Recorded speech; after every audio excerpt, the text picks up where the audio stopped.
Hello friends, welcome to Yadnya investment academy. Good morning. आज की ताज़ा खबर में आपका स्वागत है। सबसे पहले ग्लोबल न्यूज़ के बारे में बात करेंगे, फिर कुछ इंडिया स्पेसिफिक और फिर कुछ स्टॉक स्पेसिफिक न्यूज़ के बारे में बात करेंगे। ऑफ कोर्स रिजल्ट्स आ रहे हैं तो स्टॉक स्पेसिफिक न्यूज़ अभी नेक्स्ट 20 डेज तक थोड़ी ज़्यादा रहने वाली है। ठीक है, और लास्ट में वीडियो को ज़रूर देखिए। लास्ट तक अगर आप देखेंगे तो नॉलेज सेक्शन आज भी है, बहुत इंटरेस्टिंग है आज, on various returns of various countries, तो उसके ऊपर कुछ डिस्कशन है।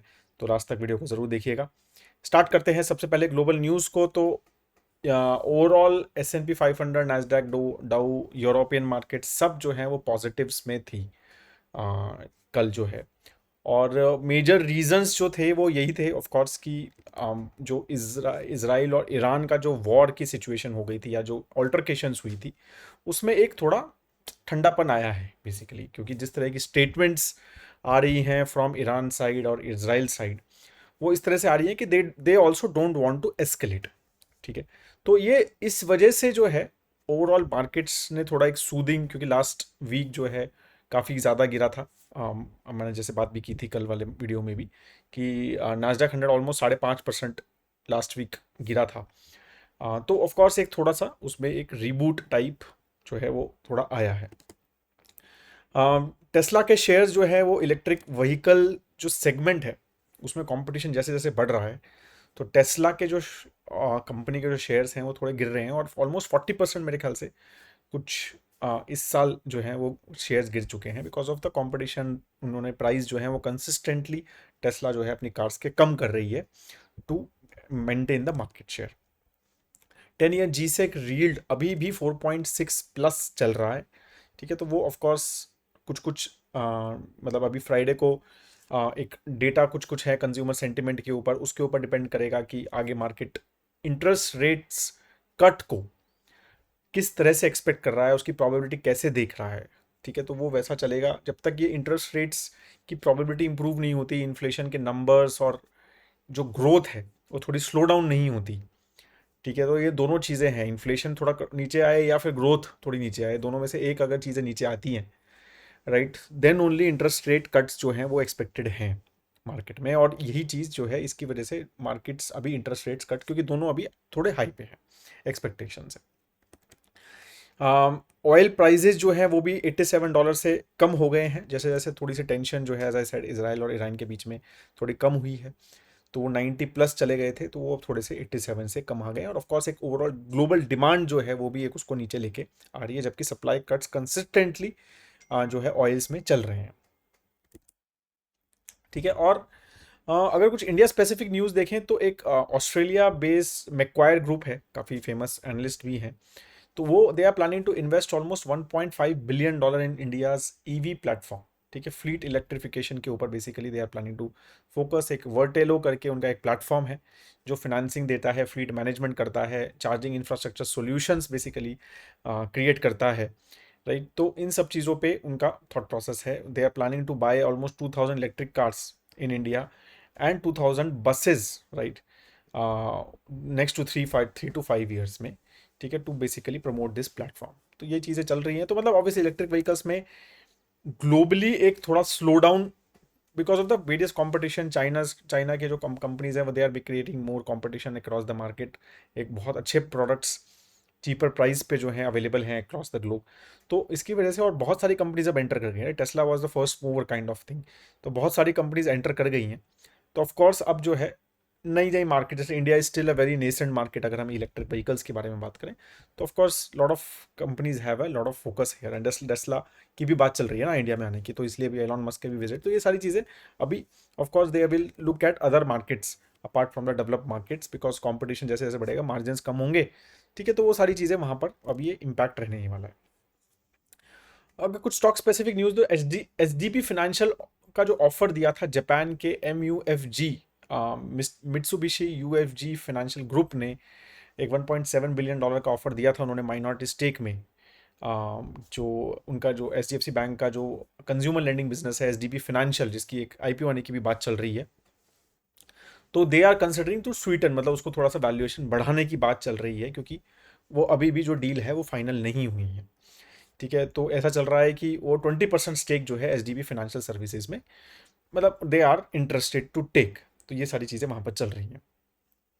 सोमा कॉमस्टार जो है, they are setting up a new facility in Mexico to supply EV parts to Tesla, right. अभी आपने बताओ, जब मैंने बताया था कि टेस्ला, जो इलॉन मस्क की बात हो रही थी कि इंडिया आने की, which has been postponed now, जो कल बात हुई थी हमारी, आ, उसमें लास्ट वीक सोना, जो BLW हमारा जो कंपनी है, सोना कॉमस्टार जो बोलते हैं, राइट, वो काफ़ी बड़ा था उसकी वजह से, because they are a big supplier of Tesla को काफ़ी सारे ईवी के पार्ट्स, मतलब जो ऑटो पार्ट्स जो हैं वो सप्लाई करते हैं, ठीक है। और इसकी वजह से मतलब दे उसमें ये थोड़ा सा इंप्रूवमेंट हुआ था। They are also setting up now factories in North America, ठीक है, जिसमें मैक्सिको काफ़ी ज़्यादा इसमें बेनिफिट हो रहा है ओवरऑल ग्लोबली भी, मैक्सिको में नियर शोरिंग की वजह से।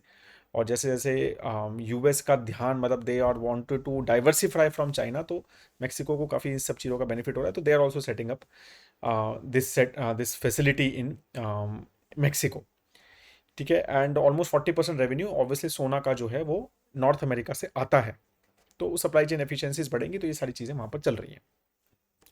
रात को एक इंपॉर्टेंट न्यूज़ आई है, अब उसके ऊपर डिटेल्स आई है, अगेन ये सोर्स ड्रिवन न्यूज़ है, कि सेबी को जो अदानी ऑफशोर फंड्स, जो की बात हो रही थी ना, कि अदानी में बहुत सारे फॉरेन इंस्टीट्यूशनल इन्वेस्टर्स हैं ऐसे, ठीक है, जो सिर्फ अदानी कंपनीज में इन्वेस्ट करते हैं, ठीक है, और किसी कंपनी में इन्वेस्ट नहीं करते। और ये चीज़ें थोड़ी सी एक, मतलब रिपोर्ट में भी थी, कि क्या कहते हैं, ये जो कंपनीज हैं ये शायद प्रमोटर की ही कंपनीज हैं, या प्रमोटर का पैसा है, और 75% होल्डिंग से ज़्यादा प्रमोटर की होल्डिंग है अदानी में। तो ये सारी चीज़ें बेसिकली हिंडनबर्ग रिपोर्ट में भी ये सारी चीज़ें कुछ कुछ हाईलाइट हुई थी। तो अब कुछ कुछ वायलेशंस जो हैं अदानी के ऑफशोर फंड्स को सेबी ने को मिले हैं, राइट, इन शेयर होल्डिंग डिस्क्लोजर्स और इन्वेस्टमेंट लिमिट्स के ब्रीच की बात जो है वो हो रही है। रोटर की रिपोर्ट है, अब इसके ऊपर इस सोर्सेज के थ्रू है, अब इसके ऊपर ऑब्वियसली पता चलेगा कि कितना सही है गलत है। ऑफ कोर्स इलेक्शन टाइम भी है, और अदानी जो ग्रुप है वो इलेक्शन में काफ़ी एक हॉट टॉपिक रहा है एटलीस्ट लास्ट फ्यू मंथ्स में। तो ऑफ कोर्स ये सारी चीज़ें कितनी कैसी आई हैं, तो उसके ऊपर भी अभी आई थिंक मोर थाएगा, बट मार्केट में react on this news as well. अब कुछ रिजल्ट्स की बात करते हैं, तो ऑफ कोर्स सबसे बड़ा रिजल्ट जो कल आया है वो है रिलायंस, जो इंडिया की सबसे बड़ी कंपनी है, राइट। और FY24 में उन्होंने 10 लाख करोड़ रुपए का रेवेन्यू बुक किया है, ठीक है। तो मतलब एक काफ़ी बड़ा एक लैंडमार्क टाइप हो गया कि 10 लाख करोड़ का रेवेन्यू इस कंपनी ने बुक किया है। ओवरऑल अगर हम प्रॉफिट की बात करें तो ऑलमोस्ट 79,000 करोड़ का प्रॉफिट जो है उन्होंने जनरेट किया है in last financial year, right, जो कि ऑलमोस्ट ऑलमोस्ट 10% की ग्रोथ है जो है प्रॉफिट में। And it has been driven by all, मतलब even OTC has done well, even मतलब रिलायंस रिटेल, तो सभी सभी एक अच्छे खासे ग्रोथ नंबर्स में आए हैं। अगर Q4 की बात करें तो Q4 का रेवेन्यू 2.6 लाख करोड़ का था, 11% का ग्रोथ था, EBITDA 14% बढ़ा, लेकिन प्रॉफिट आफ्टर टैक्स जो है वो ईयर ऑन ईयर सिर्फ 0.1% बढ़ा, majorly because the tax component increase. Tax component last financial year में फोर्थ क्वार्टर में सिर्फ 2700 करोड़ था, अभी 6.5 करोड़ का टैक्स जो है रिलायंस ने दिया है, ठीक है। और जबकि Q-on-Q अगर हम बात करें तो एक फिर भी आपको एक थोड़ी सी बेटर जो है ग्रोथ उसमें दिखती है, ऑलमोस्ट 7-8% का प्रॉफिट आफ्टर टैक्स, 7% का प्रॉफिट आफ्टर टैक्स Q-on-Q बढ़ा है। 23,000 करोड़ रुपए का केपेक्स जो है रिलायंस ने इस क्वार्टर में किया है, ठीक है। और अभी हम जैसे जैसे अर्निंग कॉल्स आएंगे तो we will get more information, right. And oil and gas segment has done well, overall उनका रेवेन्यू 42% मिला, क्योंकि KG-T6 ब्लॉक से अच्छा खासा वॉल्यूम इंक्रीज हुआ है। अगर हम रेवेन्यू की बात करें जियो की, जियो जो फाइनेंशियल सर्विसेज नहीं, जियो जो प्लेटफॉर्म्स है या फिर हमारा टेलीकॉम बेसिकली की बात करें, तो 13% का रेवेन्यू ग्रोथ हुआ है, 33,000 करोड़ रुपीज़ का रेवेन्यू बुक किया है उन्होंने इस क्वार्टर में। ओवरऑल FY24 में 1,28,000 करोड़ का रेवेन्यू जो है जियो ने बुक किया है। प्रॉफिट की बात करें 5,500 करोड़ का जियो का प्रॉफिट है, 21,000 करोड़ का FY24 में इन्होंने प्रॉफिट जो है वो बुक किया है, ठीक है। ग्रोथ जो है प्रॉफिट में भी, नेट प्रॉफिट 12% से ग्रो हुआ, और रेवेन्यू जो है वो 13% से इस क्वार्टर में ग्रो हुआ। आरपू जो है वो 181 के आसपास चल रहा है, और कंसिस्टेंट मतलब लास्ट 2 क्वार्टर से 181 के आसपास ही है, तो वो इंक्रीज नहीं हुआ है। जबकि I think Airtel I think has cross 200, जहाँ तक मुझे याद है, ठीक है। तो वो अभी इनका आरपीयू जो है एयरटेल से कम है। आरपीयू क्या होता है? एवरेज रेवेन्यू पर यूज़र, ठीक है, पर मंथ। तो कितना एक यूज़र उनको पर मंथ दे रहा है, तो 181 रुपीज़ अभी एक उनका यूज़र उनको पर मंथ दे रहा है जबकि एयरटेल को थोड़ा ज़्यादा दे रहा है। आई थिंक 196 पता नहीं 200 नंबर, एज आई सेड, इतना मुझे याद है। 48 करोड़ लोग जो है जियो का सिम यूज़ करते हैं, विच is very very good, right. तो कस्टमर बेस 48 करोड़ का है और ये इंक्रीज हुआ है 47 करोड़ से 48, तो 1 करोड़ का ऑलमोस्ट एडिशन है इन्होंने किया है। रिलायंस रिटेल की जहाँ तक बात करें, उनका भी रेवेन्यू जो है 11%, 10.6% से ग्रो हुआ है। प्रॉफिट 11.7, नेट प्रॉफिट 11.7% से ग्रो हुआ है, जबकि एबिटा बढ़ा है ज़्यादा 18% से, क्योंकि टैक्स, अगेन टैक्स जो है वो ज़्यादा बढ़ा है, 738 से 990 करोड़ रुपीज़ का टैक्स बढ़ा है। FY24 की बात करें तो 3 लाख करोड़ का रेवेन्यू जो है वो बुक कर चुके हैं रिलायंस रिटेल, और 11,000 करोड़ का नेट प्रॉफिट इन्होंने इंक्रीज कर लिया है, राइट। 562 न्यू स्टोर्स ओपन किए हैं इस क्वार्टर में, ठीक है, और 27 करोड़ का फुटफॉल उन्होंने बोला है कि हमारा उनके स्टोर्स पे हुआ है ओवरऑल, ठीक है, which is very good. Oil to chemical, right, जो उनका मेजर सबसे बड़ा बिजनेस है, उसका रेवेन्यू 142 लाख करोड़ का इस क्वार्टर में था। ओवरऑल 5.6 लाख करोड़ का रेवेन्यू FY24 में था, राइट। और अगर हम एबिटा की बात करें तो 3% से एबिटा बढ़ा है, और रेवेन्यू जो है ऑलमोस्ट 11% से इनका बढ़ा है, ठीक है। तो ये सारी चीज़ें बेसिकली कंपनी की ओवरऑल रही। डेट भी जो है कंपनी का थोड़ा सा, मतलब अगर हम बात करें तो Q-on-Q बात करें तो डेट जो है वो कंपनी का थोड़ा कम हुआ है। 1,16,000 नेट डेट जो है अभी 1,16,000 करोड़ का है, जो कि 1,25,000 करोड़ का था लास्ट ईयर, ठीक है। तो डेट को थोड़ा इन्होंने 3,000, मतलब सॉरी ऑलमोस्ट 9,000 करोड़ से कम किया है। नेट डेट टू एबिटा 0.6 पे आ गया है, 0.76 था लास्ट ईयर, तो डेट कम किया है कंपनी ने। परसिस्टेंट का भी रिजल्ट आया। अब आईटी कंपनीज में रिजल्ट आ रहे हैं, आई एम श्योर कल भी हमारी बात हुई थी इस बारे में कि आईटी कंपनीज के रिजल्ट बहुत अच्छे नहीं आ रहे, और सेम चीज़ आज कल जो है स्टॉक 9% गिरा जैसे ही रिजल्ट आया, because of the margin guidance, flat margin guidance थी FY25 की कंपनी ने जो दी है, राइट। और ओवरऑल उनका जो Q-on-Q है, जो टोटल कॉन्ट्रैक्ट वैल्यू है वो भी गिरी है।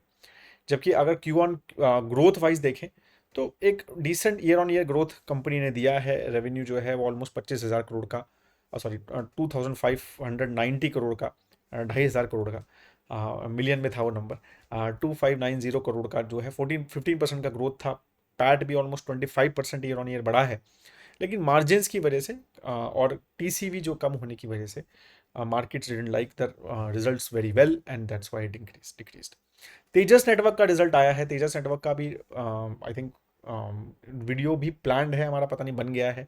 श्रुति जो हमारी रिसर्च एनालिस्ट है, she will make a video, I don't know, मतलब शायद स्टॉकोमीटर वालों के लिए लाइव भी हो गया होगा, please you can check, right. तो ये जो है वीडियो, इसमें मतलब हम काफ़ी क्लोजली ट्रैक कर रहे हैं इस कंपनी को। तो ये लास्ट 4 क्वार्टर से लॉस बुक कर रहे थे, but this quarter they have booked profit of 146 crore rupees, और इसकी वजह से कल ऑलमोस्ट आई थिंक 17-18% स्टॉक बढ़ा, ठीक है। और रेवेन्यू फ्रॉम ऑपरेशन जो है वो काफ़ी बढ़ा, ऑलमोस्ट 1,300 करोड़ रुपए का Q4 FY24 में रेवेन्यू बढ़ा है। तो एक अच्छी पॉजिटिविटी थोड़ी आ रही है। काफ़ी टाइम से थोड़ी सी चीज़ें चल रही थी, बट अब थोड़ा सा, मतलब टाटा ने जब से स्टेक लिया है, कंपनी वाज, उससे पहले भी खैर थोड़ा चीज़ें काफ़ी सारी स्ट्रक्चरली चेंज किए, और मैनेजमेंट चेंज के बाद सारी चीज़ें हुई हैं चेंज, और TCS वगैरह के मतलब जो सिनर्जीज हैं टाटा ग्रुप की, उसकी वजह से काफ़ी सारे बेनिफिट दिख रहे थे। उसकी वजह से स्टॉक काफ़ी अच्छा भी करा है कुछ टाइम से, और अब ये प्रॉफिट्स की वजह से आई एम श्योर जो है ये नंबर जो आए हैं, इससे थोड़ा सा और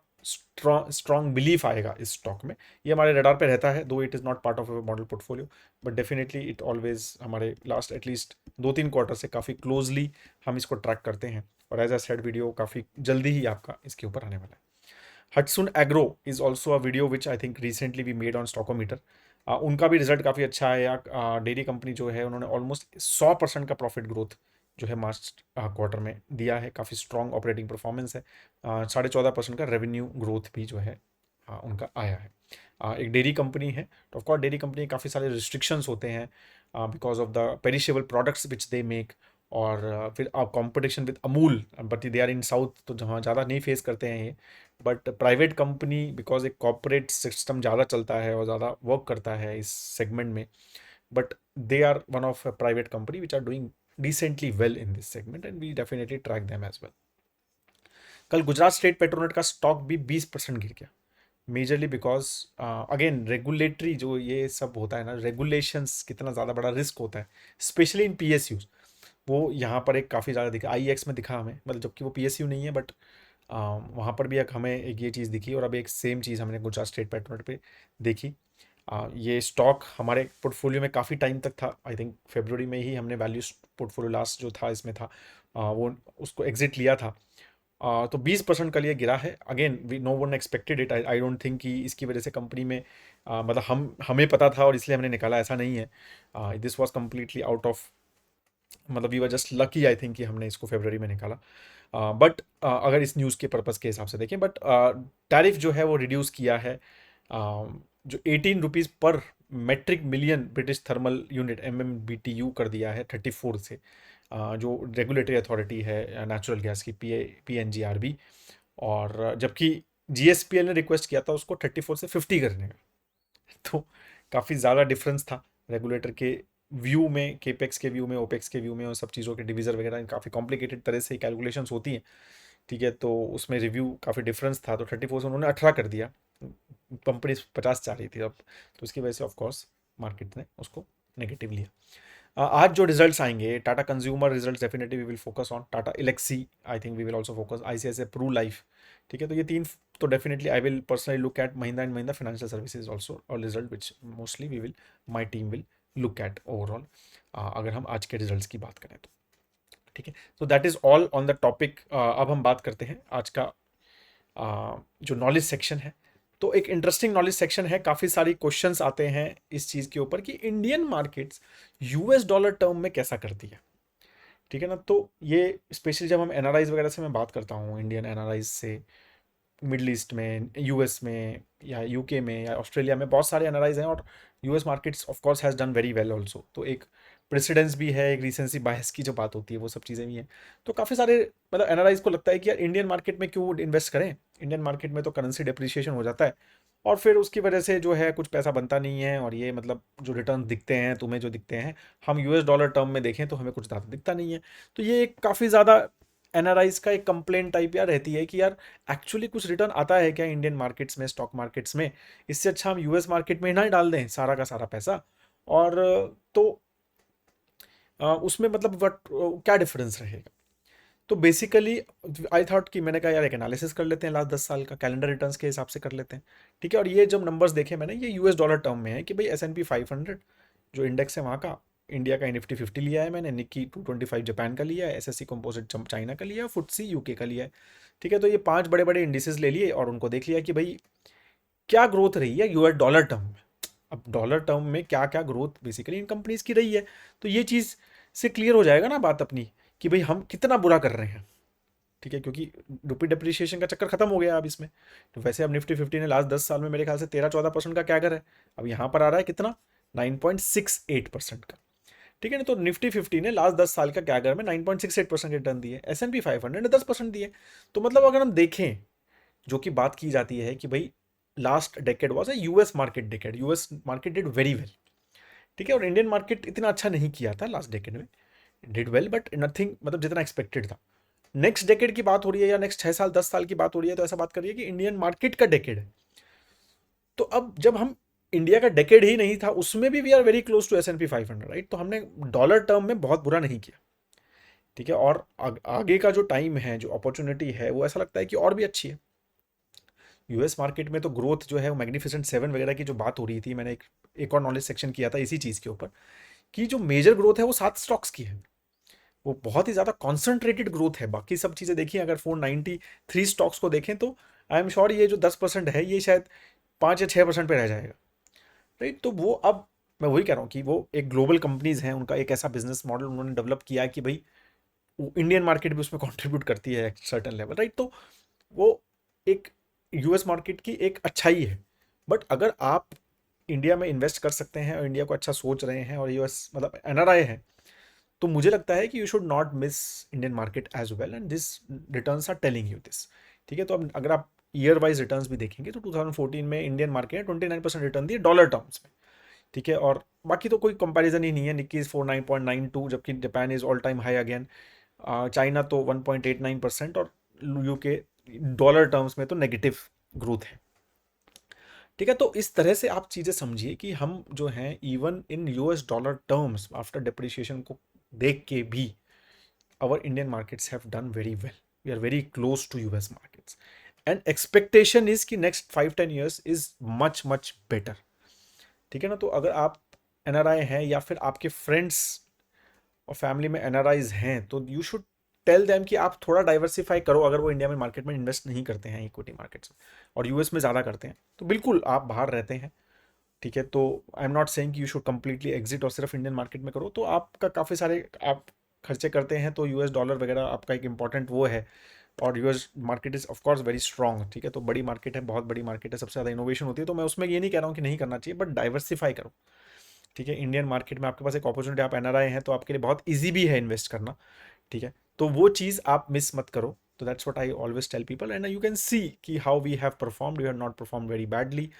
ठीक है, 2015 में हमारा खराब परफॉर्मेंस था, 2016 में खराब था, 2017 में सब मेकअप कर लिया हमने, फिर 2018 में बराबर सा था, तो 19 में खराब था, 20 में खराब था, 21 में बराबर बराबर था, 22 में भी डिड बेटर एंड 2023 में ऑफकोर्स S&P 500 डिड बेटर। तो मतलब आप देखोगे तो ओवरऑल चीज़ें and we were very very close. That's what I wanted to tell you कि ये सारी चीज़ें समझने की ज़रूरत होती है। नंबर्स कई बार जो एक परसेप्शन होता है बहुत अलग होता है, नंबर्स कुछ अलग चीज़ें बोलते हैं, तो ये चीज़ें हमें समझने की ज़रूरत है। That is all I wanted to say. Thank you so much guys, have a great time ahead. बहुत मज़ा आता है आप सबसे बात करके, लाइव सेशंस में भी और ये मॉर्निंग वीडियोज़ में भी जो कमेंट्स हैं आपके बहुत अच्छे होते हैं।